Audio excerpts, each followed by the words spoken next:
លោកស្រីនៅកញ្ញាជាទីគោរពនិងជាទីមិត្តដែលឡាយវគ្គទី1គឺព័ត៌មាននៅក្នុងប្រទេសបានឈានដល់ទីបញ្ចប់ផងដែរសម្រាប់វគ្គទី2លោកអ្នកនឹងបានទទួលជ្រាបនៅព័ត៌មានអន្តរជាតិគណៈពេលនេះខ្ញុំបាទរੂជំនាញកញ្ញាសុកដាលីននិងក្រុមការងារសូមពេលអនុញ្ញាតសម្រាប់បន្តិចសិនកម្មវិធីនេះនាំមកជូនដោយមន្ទីរពេទ្យសែនសុខគឺជាទំនុកចិត្តរបស់លោកអ្នកសាកលវិទ្យាល័យអន្តរជាតិ IU ជាសាកលវិទ្យាល័យផ្នែកវិទ្យាសាស្ត្រខ្នាតអន្តរជាតិដែលឈានមុខគេនៅកម្ពុជា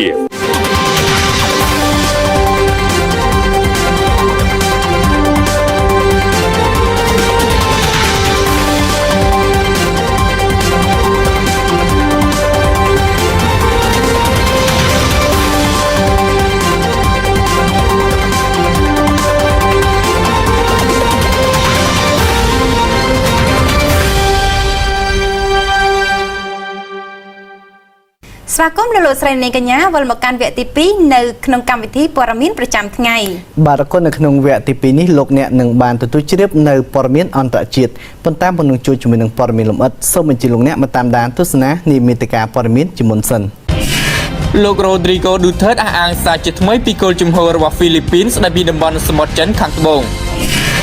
បុរសម្នាក់បានចាក់សម្លាប់មនុស្សយ៉ាងហោចណាស់15នាក់នៅឯប្រទេសជប៉ុនលោក Rodrigo Duterte អះអាងសារជាថ្មីអំពីគោលជំហររបស់ហ្វីលីពីនស្ដីពីតំបន់សមុទ្រចិនខាងត្បូង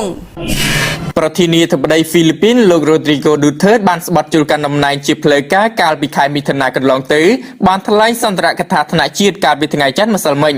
នៅក្នុងសន្ទរកថាជាង90នាទីលោក Duterte បានធ្វើការកត់សម្គាល់សារជាថ្មីម្ដងទៀតជំវិញការចេញសាលក្រមសម្រេចដោយតុលាការអាជ្ញាកណ្ដាលទីក្រុងឡាអេស្ដីពីការទាមទាររបស់ចិនក្នុងតំបន់សមុទ្រចិនខាងត្បូងហ្វីលីពីនបានយកសំណុំរឿងសមុទ្រចិនខាងត្បូងប្តឹងទៅកាន់តុលាការអន្តរជាតិកាលពីឆ្នាំ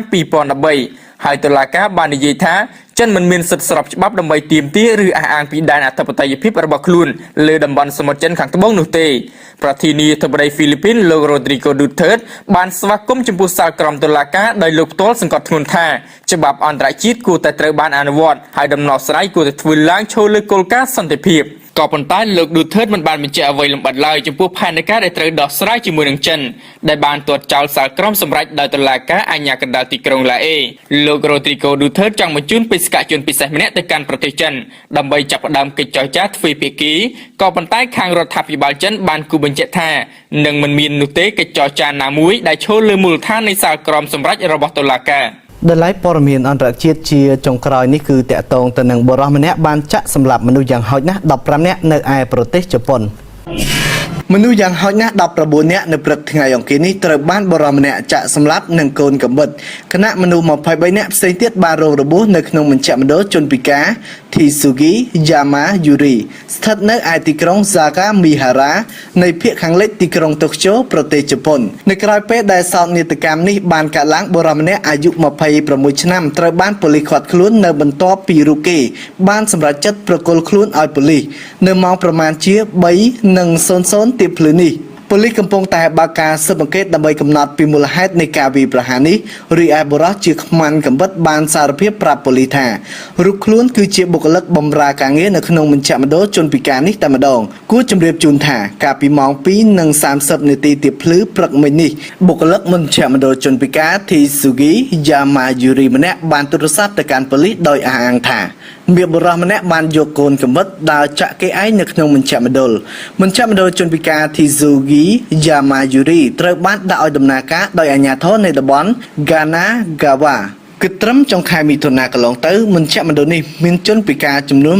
149នាក់ស្នាក់នៅក្នុងនោះមាន40នាក់មានអាយុ60ឆ្នាំឡើងទៅហើយ30នាក់ផ្សេងទៀតរស់នៅក្នុងមជ្ឈមណ្ឌលអស់រយៈពេលជាង30ឆ្នាំមកហើយលោកស្រីនៅនៃកញ្ញាជាទីគោរពនិងជាទីមិត្តដែលឡាយកម្មវិធីព័ត៌មានប្រចាំថ្ងៃនៅពេលនេះបានឈានដល់ទីបញ្ចប់ផងដែរអរគុណរាល់ការតាមដានទស្សនារបស់លោកអ្នកតាំងពីចំណុចចាប់ផ្ដើមរហូតដល់ទីបញ្ចប់គណៈពេលនេះខ្ញុំបាទជុំសូនីនាងខ្ញុំសុកដាលីនរួមជាមួយនឹងក្រុមការងារទាំងអស់សូមអរគុណនិងសូមគោរពលា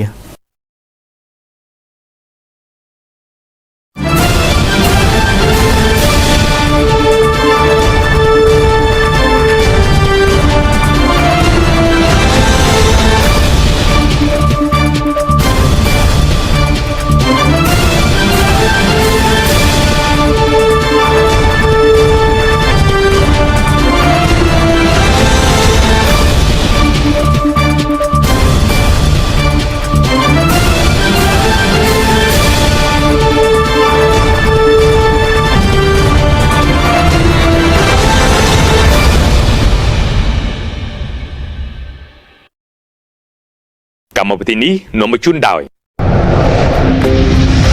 មន្ទីរពេទ្យសែនសុខគឺជាទំនុកចិត្តរបស់លោកអ្នកសាកលវិទ្យាល័យអន្តរជាតិ IU ជាសាកលវិទ្យាល័យផ្នែកវិទ្យាសាស្ត្រខ្នាតអន្តរជាតិដែលឈានមុខគេនៅកម្ពុជា